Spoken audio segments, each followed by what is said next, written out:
Yeah, I think I set myself up for failure.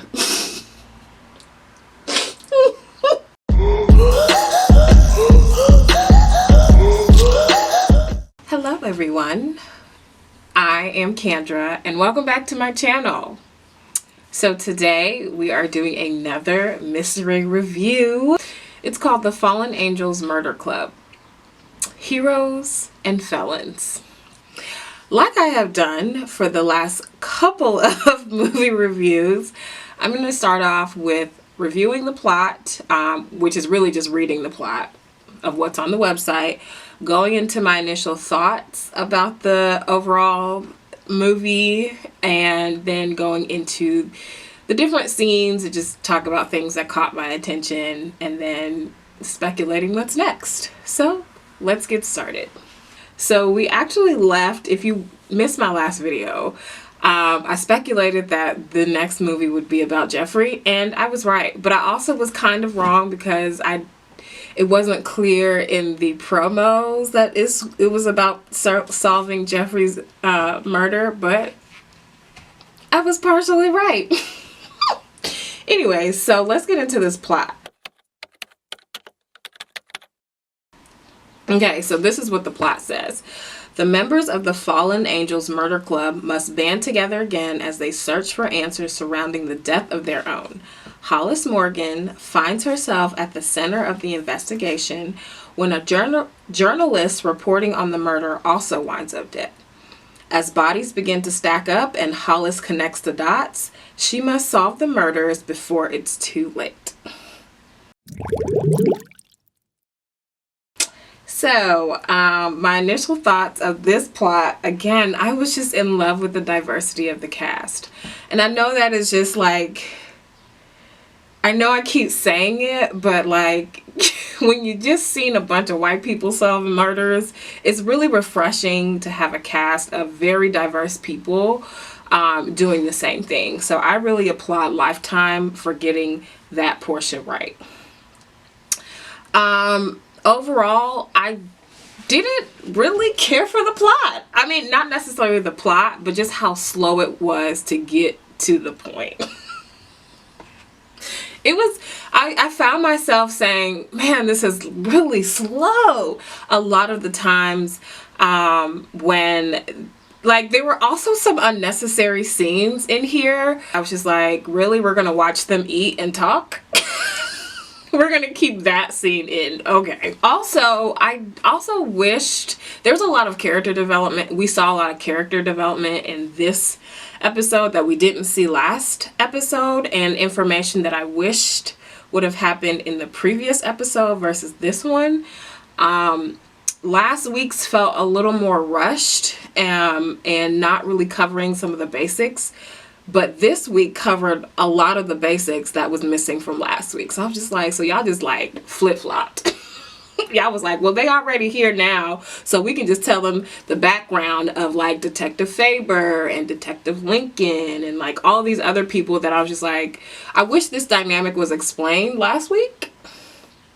So I didn't really, it's not that I didn't care. I was appreciative of that, but I just wish it would have happened in the last episode and not this one, right? I felt like we have already established who the character, or begin to see who the character are, and it just felt like a step backwards. I'm just like, why wasn't this in the initial episode? Like, that made no sense to me.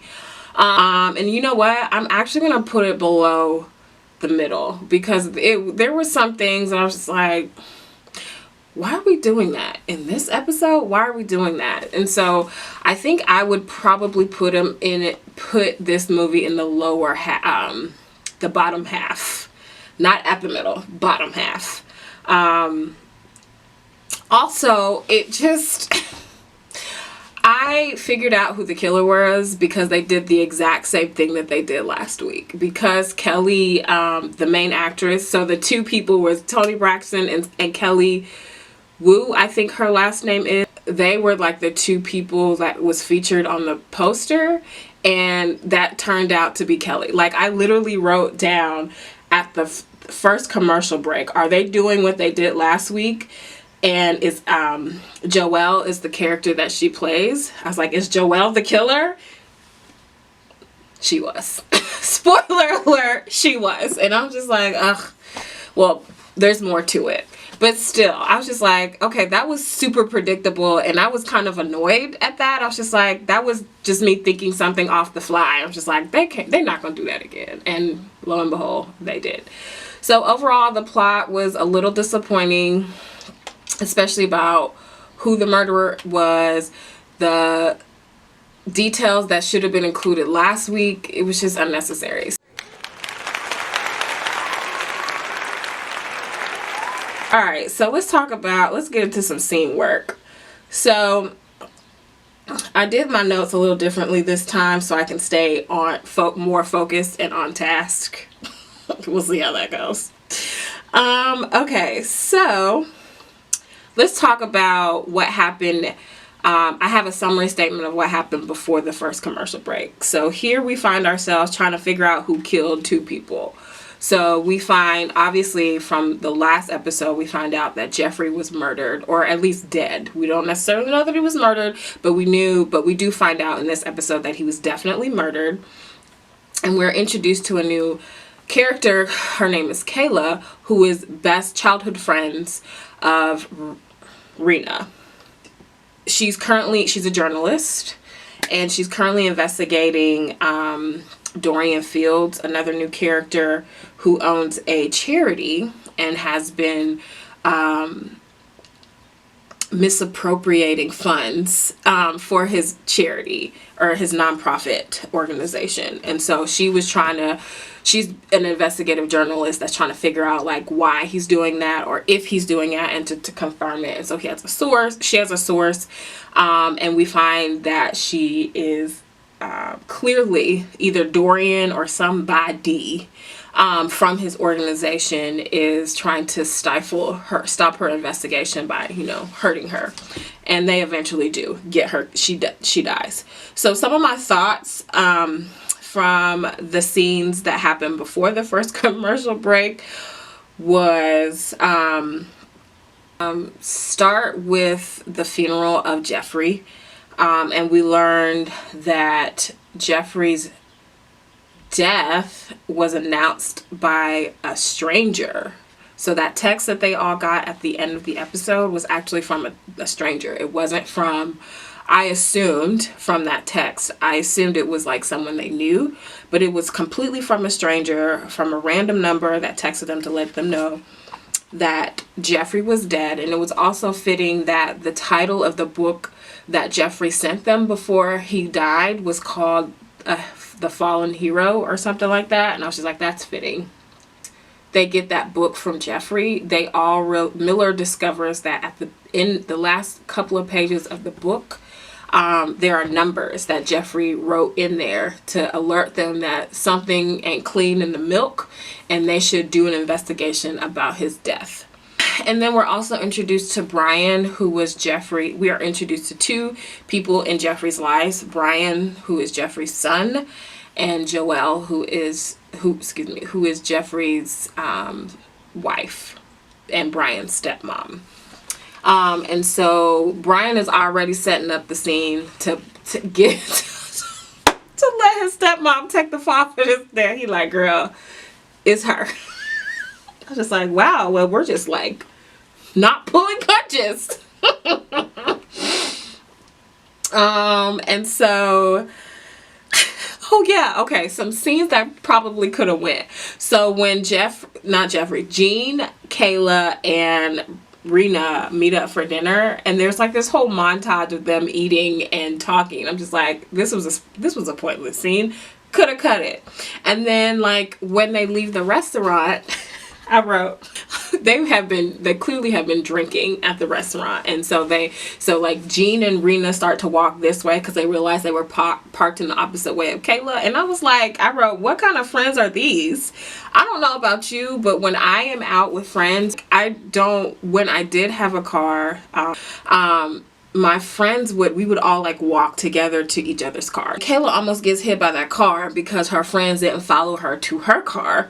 Oh wait, actually there was another scene they could have cut, but we saw anyways. And it was so after Kayla gets almost hit, Rena offers like, hey, we should go to some defense classes. And I wrote, so self-defense class is going to help protect you from getting hit by a car?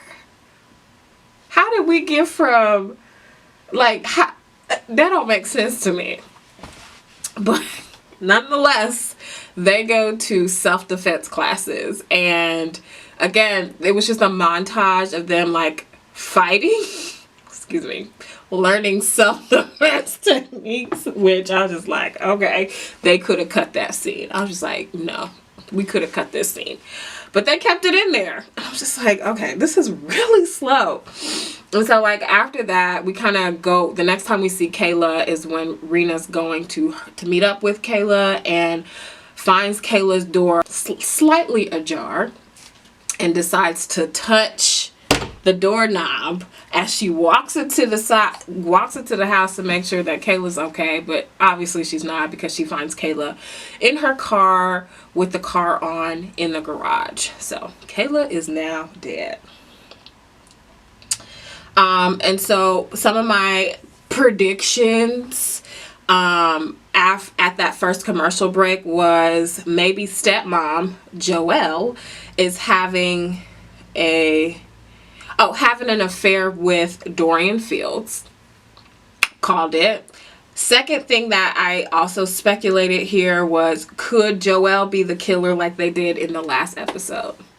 Also called that. And I was just like, why did they do that? Come on, y'all. Y'all could have made this a little tougher to solve. But anyways, so we come back from the first commercial break with Hollis at the gym meeting up with Detective Faber, and gives him some information about that Rena wanted to share with him. And there's a scene there that they could have cut, which is Faber teaching Hollis how to box in her work clothes. She was in her work clothes, and I'm just like, y'all, no, we don't believe that. Moving on. You could have cut that scene. After that, we find Rena going to dinner with Dorian. We are finally introduced to the illustrious Dorian, and Rena meets him at a dinner, obviously, because she's trying to do her own investigation to figure out how he killed her friend. She immediately suspects that it's Dorian. And so Dorian, when they're at that dinner, he gave me the vibes of like he's a sexual predator.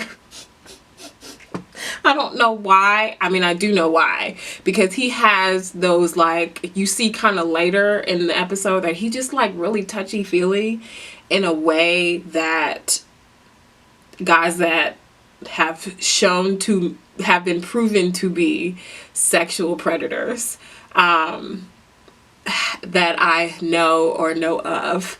And I'm just like, those were the vibes that Dorian was giving. And I was just like, ugh. Trigger alert.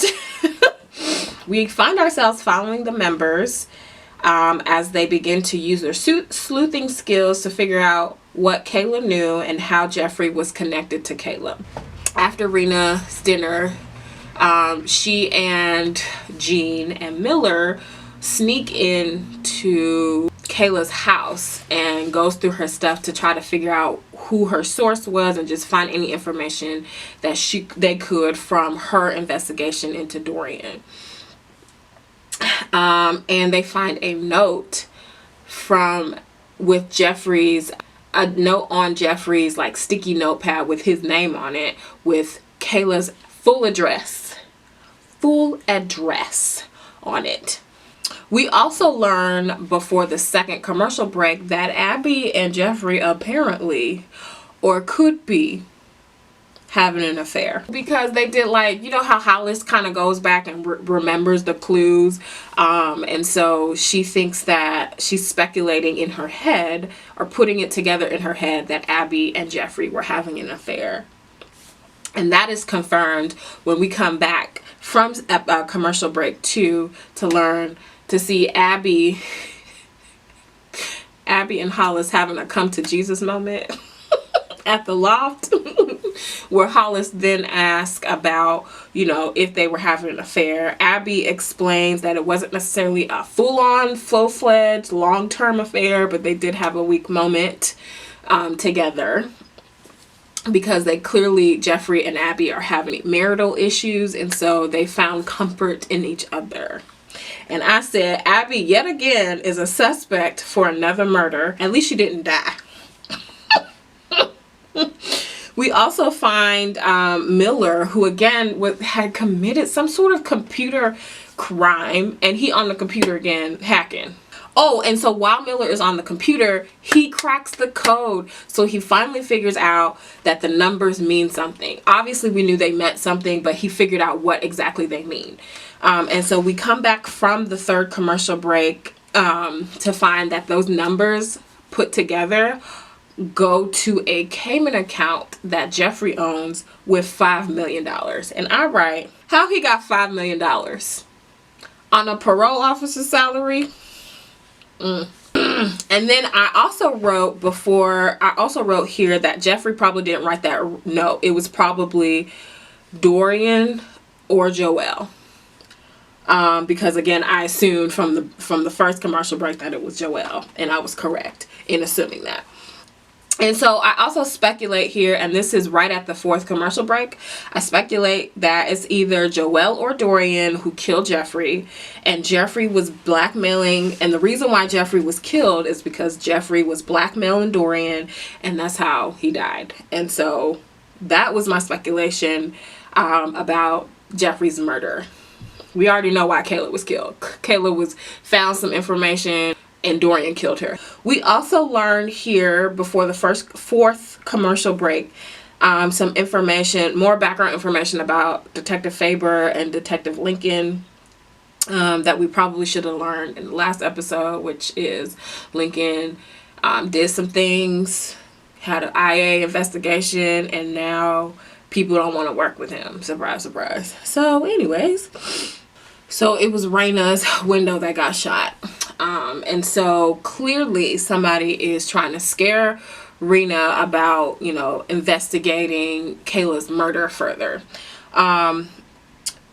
So there is apparently a gala that happens, and so Detective Faber obviously is at the shop when that shot happens, so you know, make sure everything is okay. Hollis is there, Rena is there, obviously it's her shop, and Hollis's soon-to-be partner, law firm together, they formed a partnership, was there because he has a huge crush on Rena, and I forget his name, but that's okay.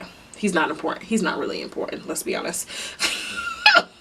But so they have to so Faber tells Hollis and Rena that, you know, y'all don't need to be going nowhere because clearly somebody is after y'all, and we gonna put you under protective custody. And both Rena and Hollis say, nah fam, we can't do that.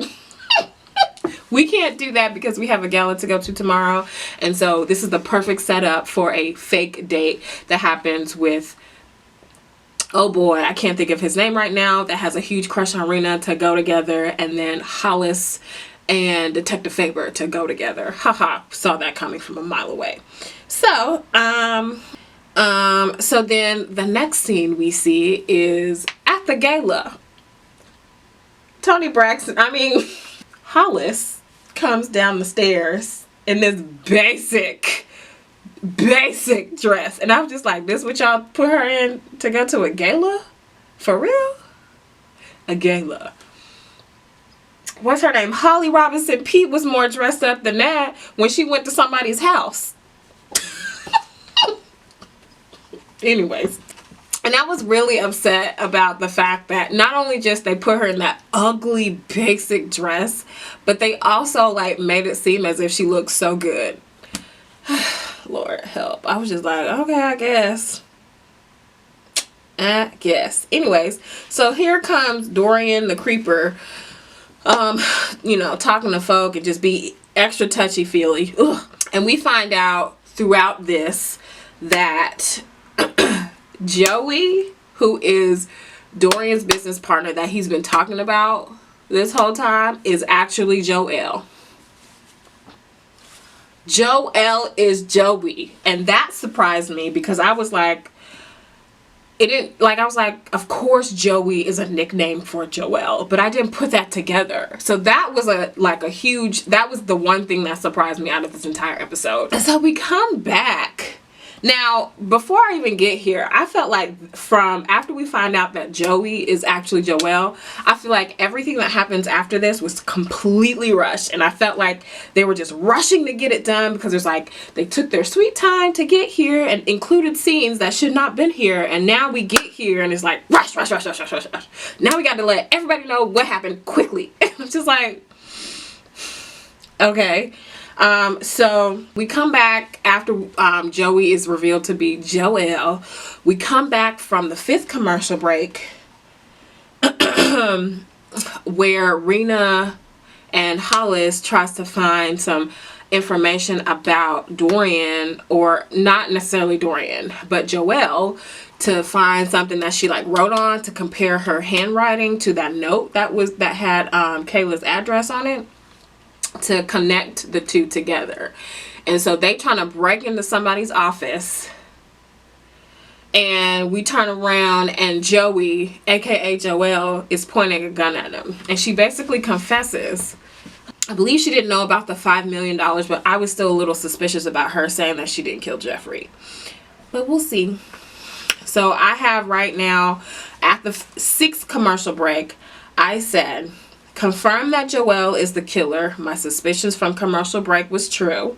Joelle was the one behind the fraudulent activities, not Dorian, because that's what Detective Faber confirmed after he arrested her. And Joelle killed Kayla, not Jeffrey. My guess is that Dorian killed Jeffrey. Spoiler alert, I was right. I've been right this whole time because I guessed it was Dorian or Joelle. But anyways, we come back from the 6th commercial break and learn that Joey and Dorian have been partners because they're con artists.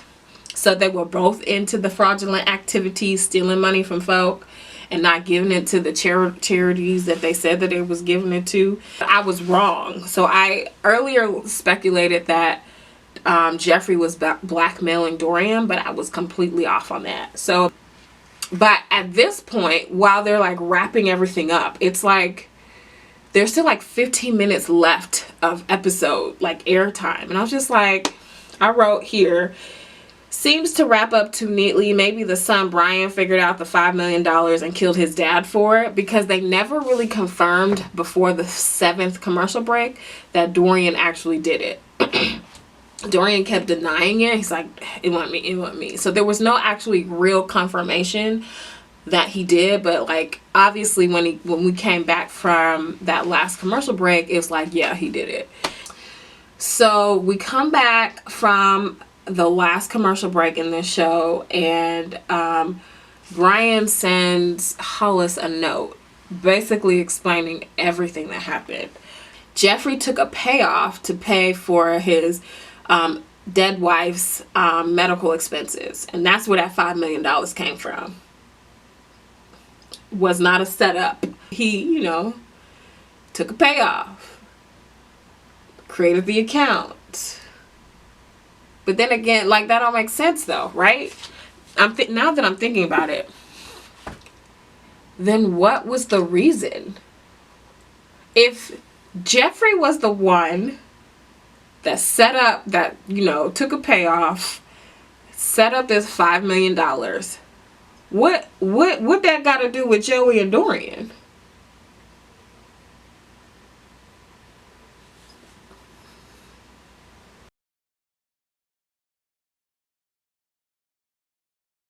So last thoughts here for me is, all of my suspicions were confirmed. So, speculations, I don't know if they're gonna come back with another one. There was no promo for it, but maybe they didn't have the viewership. I don't know. If they come back, I hope they don't put the killer in the poster, because then that'd be 3 for 3. So I kind of want them to come back with a third one to redeem themselves. because I know they can be better, or maybe not. Like I said, the last time I watched, before these two movies, the last time I watched a Lifetime movie was 20 years ago, over 20 years ago. And so maybe this has always been the caliber of Lifetime movies, and maybe I'm wanting too much from them. And I thought Hallmark movies were bad. I thought the murder mysteries were too easy to solve on Hallmark, but at least they, you know, there's some kind of element there. So my question for you all is, are Lifetime movies really this bad? Did I set myself up for failure here? Thank you for joining my channel and listening to me ramble again. Please like, subscribe, and follow me everywhere on the internet, and I will see you next time. Take care.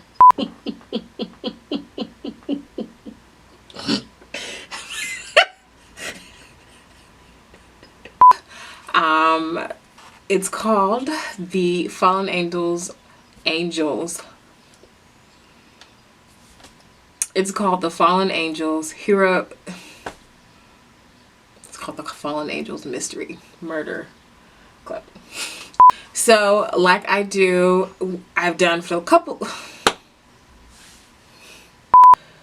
So, where is it? This is what happens when you're not prepared. Or excuse me, at the boxing gym. Is that how they refer to that? And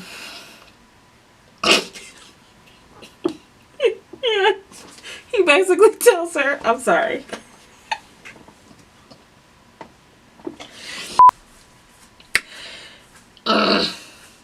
This was not good. I might keep this in, I might not. This was not good. Because they were just rushing at the end, right?